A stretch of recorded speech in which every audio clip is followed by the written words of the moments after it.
आपण आता शेवगा बीज प्रक्रिया करत आहोत. सगळ्यात अगोदर आपण याला सापमध्ये भिजवून घेतलं रात्रभर भिजल्यामुळे या टरफळांना पाणी शोषून घेतलं आणि जमिनीतून पाणी शोषण्याची त्याला आता गरज नाही राहिली. आता जसं जमिनीत जाईल तशी उब करून म्हणजे लवकरात लवकर उगण्याचा तो प्रक्रिया सुरू होईल. आता पाऊस पडलेला आहे. आज तारीख आहे 21 मे आणि या झालेल्या पावसावर आपण आता लागवड करत आहोत शेवग्याची. आता त्यानंतर आपण त्याला असं पसरवून घेऊन त्यावरती ट्रायकोडर्मा टाकत आहोत. ट्रायकोडर्मा ही सर्व बुरशीजन्य रोगांवर चालणारी एक जैविक बुरशी आहे. तिची उपजीविका 36 प्रकारच्या बुरशा जमिनीतल्या खाऊन त्याच्यावर तिची उपजीविका असते. त्यामुळे ही खूप फायद्याची असते आपल्या शेतकऱ्यांना आणि ही मल्टिप्लाय होत असते. बियासोबत गेली काहीचं मल्टिप्लाय पुन्हा चालू असतं. तर आपण ट्रायकोडर्मा टाकून घेऊ. त्याला असं मिश्र करून घ्यायचं. ते याच्या कवरवर लागते ती बॅक्टेरिया आणि यासोबतच जमिनीत जाऊन तिची ती प्रक्रिया सुरू होऊन जाते.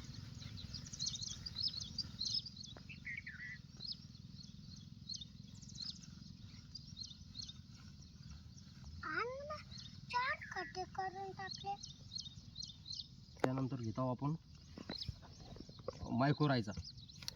याला मायक्रोरायझा व्हॅम म्हणतात. ही पण एक चांगली बुरशी आहे. ही मुळांना अतिरिक्त अन्नद्रव्य मिळवून देण्याचं काम करते आणि ही सुद्धा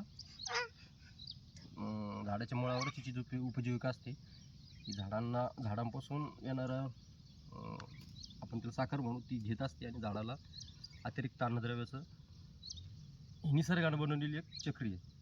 त्या प्रकारे ही काम करत असते. ही तिथं मल्टिप्लाय होत असते. हा आहे मायक्रोरायझा. त्यावर आपण आता ट्रायकोडर्मा झाला. आता मायक्रोरायझा आपण त्यावर टाकून घेतो आहे.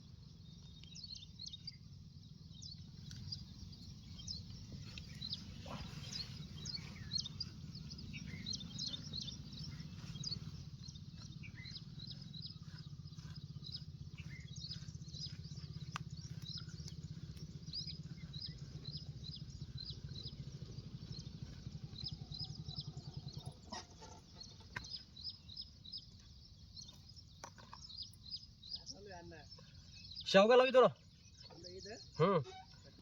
मित्रांनो, ह्या आहे NPK नत्र स्फोरद आणि पालाश विरघळणाऱ्या बॅक्टेरिया जीवाणू.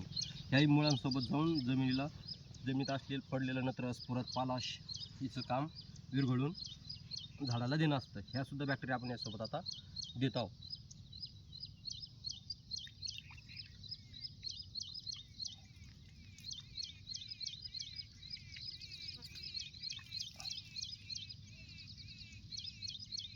त्यासोबत आपण थोडासा परत ट्रायकोडर्मा देऊन टाकू. आहे आपल्याकडे उपलब्ध आहे तर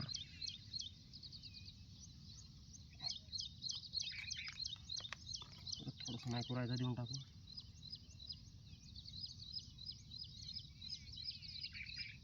अगोदर आपण कार्बन डायझिम सापमध्ये जे 2 बुरशीनाशक आहेत त्याला रात्रभर भिजवलं होतं.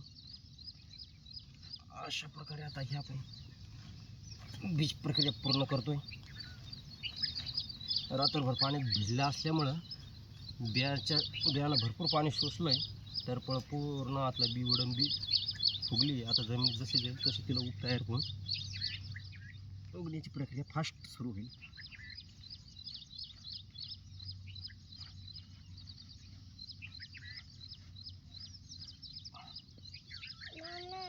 हे झालं आता आपलं बीज प्रक्रिया पूर्ण. आता यासोबत बुरशीनाशक जातं आहे, ट्रायको जातो आहे, व्हॅम जातो आहे, NPK जातं आहे. चला धन्यवाद. ही झाली आपली बीज प्रक्रिया. ओके.